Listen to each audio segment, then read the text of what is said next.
Hey everybody, hope you guys are doing well. So today, I'm just going to give you some background on Lorraine Hansberry and the play A Raisin in the Sun, some historical context, as well as some thematic issues to consider as you're reading the play, the script, and watching the film. Okay. So a little bit about Lorraine Hansberry. So here's this great picture of her. She's born and raised in Chicago. So this play clearly comes from personal experience in some ways, based on her experience or her knowledge of what it was like to live in Chicago, right? So A Raisin in the Sun is set in Chicago. That's important to remember. If we were having a quiz, my question would have been, where is this set? Um, I'll talk more about why that is important when I talk about historical context. So she's born and raised in Chicago. Another really interesting thing is her family was involved in a court case challenging racial discrimination in housing. So this play, in some ways, could be read as a play about racial discrimination in housing. I mean, that's kind of the central conflict here. Um, so her family, her father bought a house in a white neighborhood. This was blocked by those who were in the neighborhood. He sued. So it wasn't the court case, the Supreme Court case, that like changed a lot of things, but it allowed for the next court case to to get rid of the kind of practices that kept black families out of quote unquote white neighborhoods. Okay, so Lorraine Hansberry was also really consciously working for um, the end to racial discrimination. She was working on behalf of the black community. So she lived in New York and worked for Freedom, which was a political activist magazine run by prominent African Americans. So she was kind of in the middle of um, the civil rights movement, and I would say maybe like a second kind of generation of civil rights activists. Um, so this is kind of the sad thing. She died really young. She died when she was 34 of cancer, and so she left behind. A Raisin in the Sun is her most successful and widely read play, but she left behind a few plays that weren't produced and some writings that weren't produced. But she was a really significant figure whose life was cut short really early. I included this quote here. I think it's really helpful in terms of thinking about her perspective and in terms of and this play. So she's talking about her family, and she says, above all, there were two things which were never to be betrayed: the family and the race. Right. So this combination of being a part of a black family as well as the black community and how those work together and sometimes conflict. You can see that happening, or that kind of perspective, in this play. Okay, so let me talk about the play, a little bit of history here. A Raisin in the Sun was the first play by an African American woman to be produced on Broadway. So it's a significant event here. And not only was it produced, but it was a commercial and critical success. So it got really good reviews. A lot of people went to see it. So the original production was in 1959, and it ran for 530 performances. So the play was being performed for over a year, almost 2 years.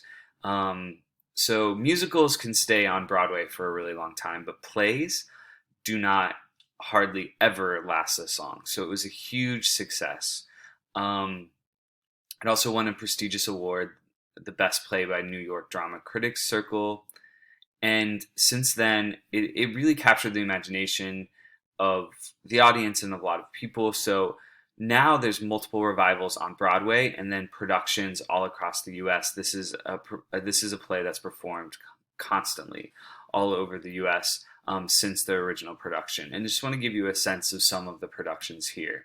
So we have some pictures I think this is helpful. We can see what the set was like and what the actors looked like in the original production. So Sidney Poitier, one of the most celebrated Black actors of history, one of the most celebrated actors actually of history, really significant figure, starred as Walter Lee.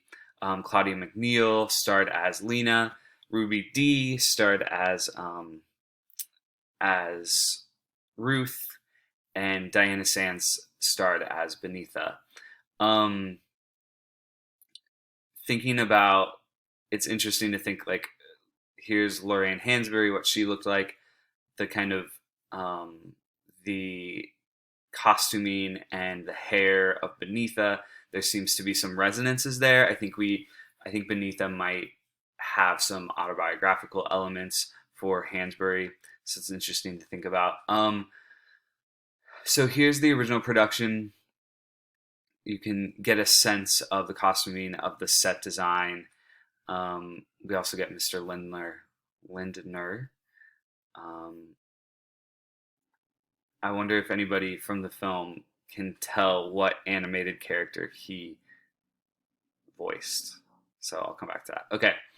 All right. In '61 is the film adaptation with the exact same cast. So the same people who played the characters on in the original production on Broadway played the characters in um, the the film adaptation. So that's what you're watching. So you need to watch the 1961 version of this play, and it really is our of this adaptation. It really is a kind of clear, um, direct adaptation. There are differences, and I think I'm curious. You'll see in the assignment sheet, but I'm curious, what did you see in the script that's different in the film? So that will be interesting to compare. This is also adapted into a musical. Somehow, I have a really hard time understanding how this could be a musical, but it was reviewed well. People really liked it. Here we have a picture of the African dance scene. So I think they can kind of push the boundaries a little bit more in a musical. So some other significant film adaptations. This was a 1989 film adaptation. Danny Glover played Walter Lee Younger, and a couple of important Broadway revivals. So this is a Broadway revival um, where P. Diddy plays Walter Lee, so it's quite an interesting casting choice. But I think he really worked for this in terms of he really worked to get the play to be revived on Broadway. So he was really passionate. It was a passionate project for him. Um, I think this is Rashad, Audra McDonald. I can't remember her, but she's in this movie Love and Basketball. Anyway, so that was a significant revival, and then 2014 it was revived. So it's been revived on Broadway quite a bit. Denzel Washington plays Walter Lee. This is interesting to me because Walter Lee is supposed to be young. He's supposed to be, I think, in his 30s. Pretty sure Denzel was in his 50s when he performed this, but he has that kind of physical presence that could work. Anyway, so there's some Broadway revivals. Just want to give you a sense of what it's looked like on stage and in film adaptations. Okay, so let me talk a little bit about historical context in terms of what is informing the plot of this play. Let me get a drink of water.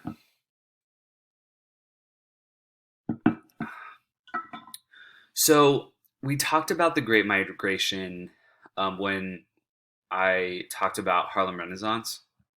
So Chicago was one of the major city centers to where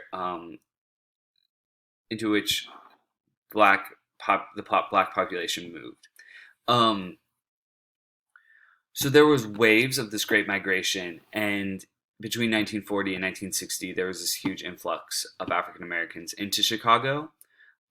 So they're moving into, I think I saw, this is probably exaggeration, but somebody was like thousands of, black African Americans were stepping off the train to move into Chicago.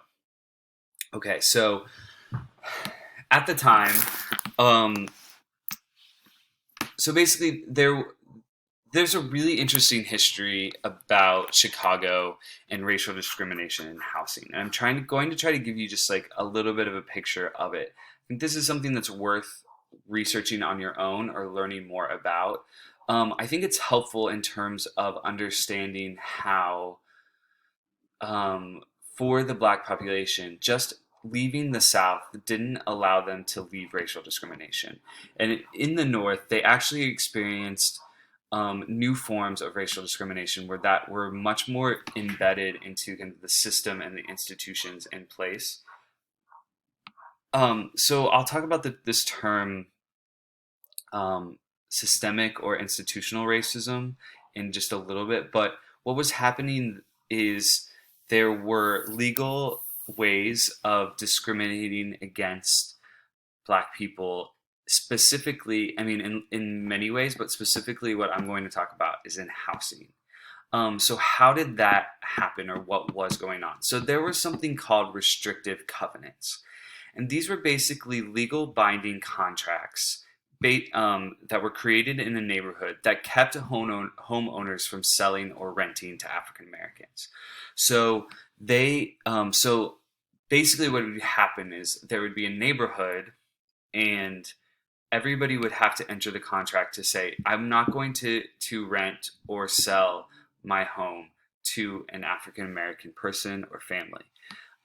So this was legal, right? These were actual contracts that were recognized in the legal system. So this is part of what Hansberry's family tried to work against in through court, right? So her father challenges these kind of restrictive covenants.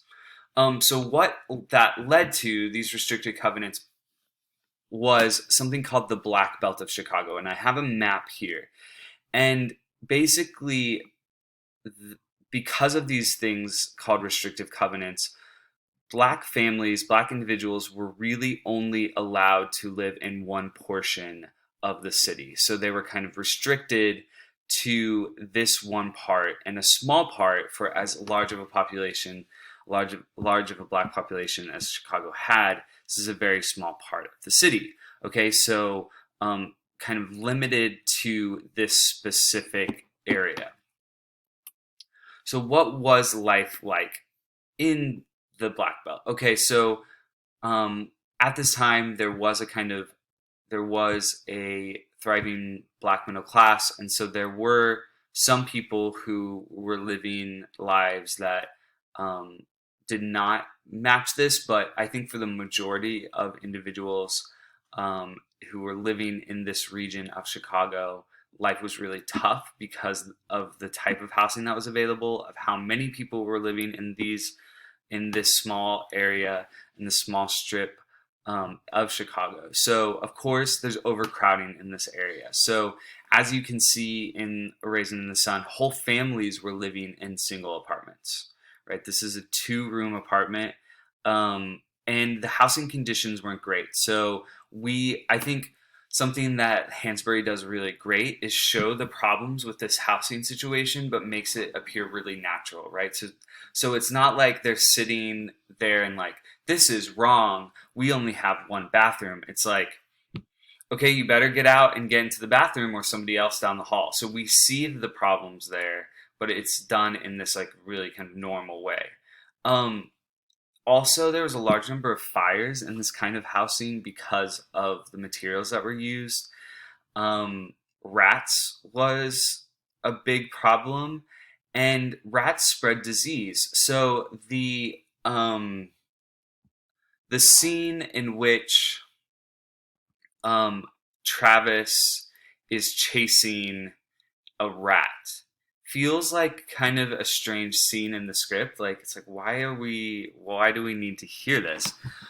this was displaying part of the one of the major problems in the in the kind of housing that was available to Black Americans at the time, right? So they were subjected to these kind of infestations. So huge rats carry disease. This is a problem, right?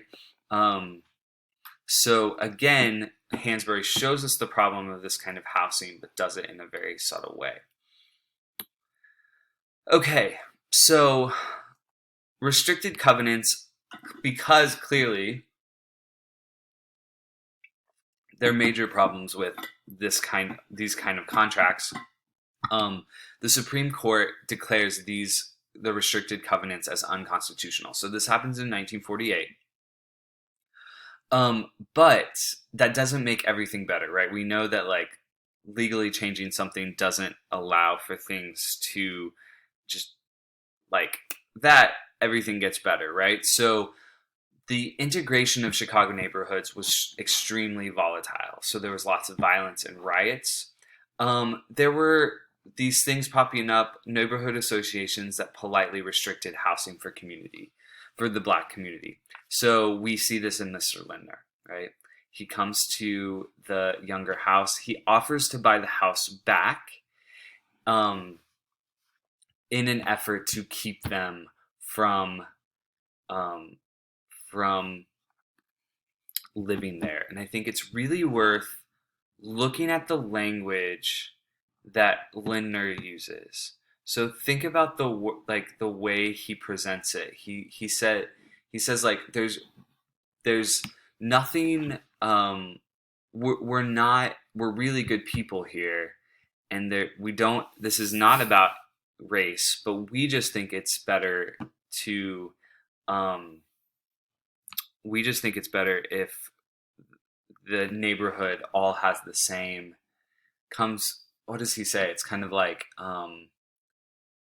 has the same background, right? So he rejects overt racism and kind of does something much more subtle. And I think that's what's so interesting about this play is the way that it um, reveals to us the both the kind of overt and clear types of racism and the effects of racism, and then also shows the subtle kind of insidious ways that certain actions affect the Black community but also keep the Black community from um, achieving any kind of American dream or even just getting out of an oppressive situation. So not only was there polite kind of restrictions for housing, but also threats, abuse, and ostracism. So this in the script, Mrs. Johnson comes in. She has a newspaper. She says, "Oh, there was another bombing." Right? She's sending a message to the Younger family about moving into a white neighborhood. What happens when you move into a white neighborhood as a Black family in Chicago in 1959? Well, your house might get bombed. Okay, so this is a very real threat for the Younger family because this kind of stuff was happening historically. So I just wanted to give a definition of something I've been talking about a little bit, and that's systemic racism. And so basically, this is a form of racism expressed in the practice of social and political institutions.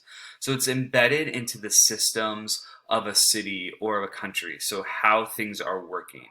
So it's reflected in disparities in regarding wealth, income, criminal justice, employment, housing, healthcare, political power, and education, among other factors. So the questions here are are the underrepresented communities um, uh, based on race getting the same kind of opportunities in terms of housing and employment? Are they offered the same kind of healthcare?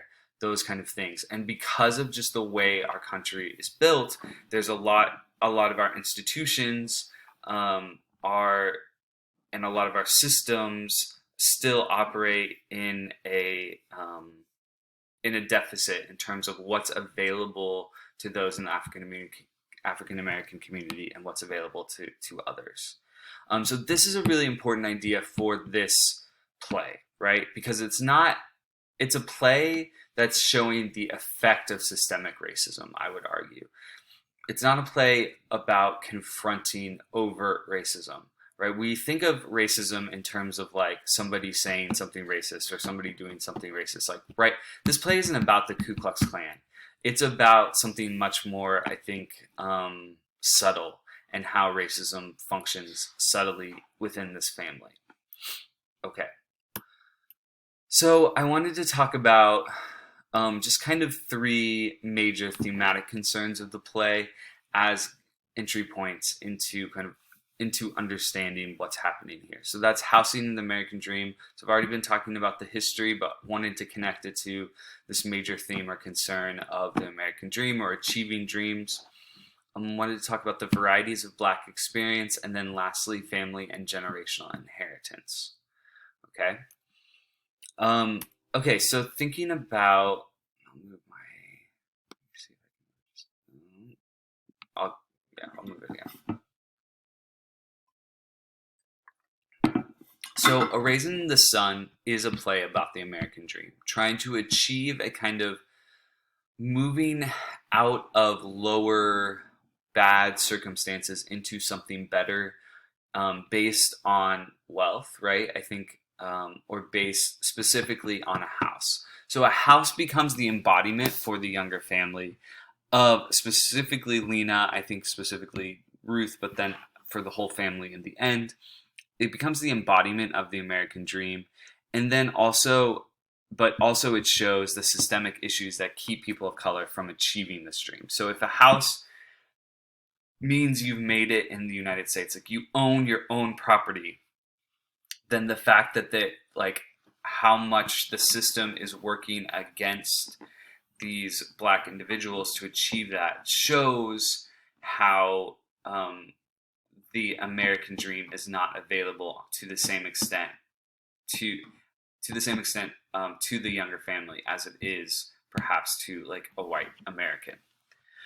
So, connected to this issue, I wanted you to think about the play's epigraph. So, if you didn't read the epigraph, go back and look at that. This is a Langston Hughes poem. It's exploring this idea of a dream deferred. What happens to a dream deferred? It's also where the title of the play comes from, right? What happens to a dream deferred? What does it mean for a dream to be deferred, to be pushed away, to always have to say, okay, I can't do this now, I'll have to do it later, right? I think this connects to a lot of to all of the younger's experience. I think it's most directly, clearly connected to Walter, but I think it can be connected to anyone.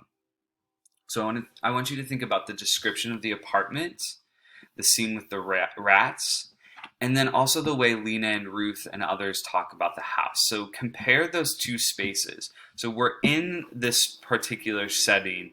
It's not a very good apartment. It's a worn down apartment. So the like first couple pages of the play are just this really descriptive, and detailed, observation or description of what the set looks like, what the house looks like. What does that say in comparison to the house with windows? Does it have windows? Ruth keeps thinking, like, what does it matter that there's windows? How do these places embodiment these two experiences for the younger family? The experience of systemic racism and the experience or the desire for the American dream.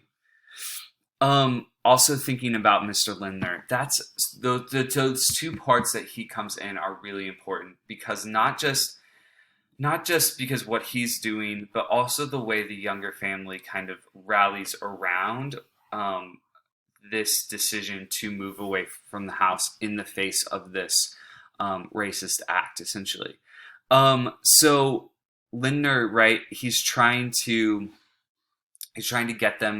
keep them from moving into the house. And going to Clybourne Park, moving to this new house, is actually a radical act of defiance. It would have been much easier for them to just take the money and stay where they were, right? Even especially after Walter loses the money. Um, so this move to this white neighborhood is actually a real act of defiance, a real act that could lead to violence, actually. So think about, I think the ending does kind of feel happy. It feels like, oh, this is coming together for them. But once you can dig into that a little bit more, you think like, well, there's a real threat of violence here, and I think that's why Mrs. Johnson's scene is so important, and what I think there's something really missing if we cut it like they did in the original production. They said they cut it for time, but it seems to me like there's something else going on. Like she's saying this, there's real acts of violence happening in the North towards Black Americans, and so it shades the Younger's decision to move, and it shows that they are really doing something that's radical. It's a almost an activist move, even though they don't frame it for themselves in that way. Okay. Another thing I want you to think about is what does it mean to have varieties of Black experience on stage? So, Hansberry purposely, and she talks about this, she wants to focus on everyday people, which is part of the realist innovation in modern American drama, right? So she's still working within this lineage. I think it's really interesting. She wants to show us what it's like to be kind of an everyday Black American. She's not trying to, again, show something, she's not trying to show somebody who's exceptional, but show the kind of exceptional in the ordinary. And again, I think if we think about this play as one of the first to be produced, one of the first plays by a Black person to be produced on Broadway. But then think about the experience of watching this play. It's probably mostly white cast in New York City. It's an almost all Black cast, so there's only one white character. So to see all Black cast, this was a revolutionary act for her to have these kind of characters. And not only that, but to show these characters as unique individuals. They're not types, but complex humans. They all have failings. They all have good and bad in them. They are real. They're depicted as real. And I want you to think about the different perspectives that we see in this Black family, in Lena, Walter, Ruth, and Beneatha, right? It's like, oh my gosh, you see the whole gamut, right? You see this kind of maybe more old-fashioned way of thinking with Lena, maybe Ruth too, but then you have Beneatha, who represents this kind of new wave of thinking, these young kind of radical ways of thinking. Walter and his belief and his desire to achieve the American dream. But think too about Assegai, the actual African person living in America. Think about George Murchison, so an upper middle class, kind of has money, can take Beneatha out on dates, right? This is a new experience. So it's showing and it's revealing to a mostly white audience these varieties of Black experience. And one thing that makes me kind of, what's interesting about this play is I always ask who the main character is. And I think depending on the performances, you can really see it in various ways. Like Beneatha gets some interesting scenes. Walter, of course, could be the main character. Lena, she gets the final say, right? We focus on each individual character at different times. There's more emphasis on their experience. So that could, I don't know, it's like, who is the main character here? Suggest something about the vision that Hansberry has, that she wanted to show this variety. She wanted to show a wide range of what it means to be African American, rather than just using specific types. Okay. Lastly, I wanted to talk about this issues of family, right? So we've talked about kind of the varieties within the family, but also there's interesting questions around inheritance. So the play is literally about what to do with inheritance money. Who should use it? What does it mean? What can it offer this family? And it leads to these questions of kind of like, what do family members owe to each other, and what should family members give up for each other and for each other's dreams. So, what does the family do to allow Benitha to take guitar lessons, for example? What are they giving up to allow Walter to pursue or to invest in this liquor store? Right. Okay. So along with these questions is this issue of African heritage. So there's a couple of really interesting scenes, but beneath us Pan Africanism. So this idea of the like there's a kind of black culture that connects back to and black identity that connects back to African heritage. So she's really interested in that. And we see that directly in the African dance scene where Walter kind of gets into it as well. Um, and then there's this sense of responsibility that Assegai has for his African community that Benitha taps into, and then thinking about like what Walter as this man of the house, how do they understand his role and what's his responsibility within the family? Okay, so these are some things to think about as you're reading or as you're thinking through this text. I wanted to just give a little bit of info about what does it mean to watch a film adaptation of a stage play. So one question you should always be asking is what can a film do that a stage production cannot? So there's going to be differences in set design. So how can it build a set and how does that work differently? But also in camera work, it can do close-ups. It can frame a scene in certain ways, so we can see two people, or we can see people looking at somebody else. We can see their reactions, right? How does a camera move? So the camera movement, and I shouldn't have put this under camera work, but score and music. How does the score and music shape our experience? So what can a film do, a film adaptation do that a stage play can't? So stage play has to be a little bit more static, perhaps. So I want you to think about those differences. How does the film adaptation do something different than what you read in the script, or how can it offer something different to the viewers? So how does this create a different experience for the viewer? It doesn't necessarily mean better, but I think just a different experience here. Okay, that's all I have today. If you have questions about the assignment, please let me know. And I'm looking forward to reading them. All right, enjoy the play, enjoy the movie. Give me your thoughts. Thanks.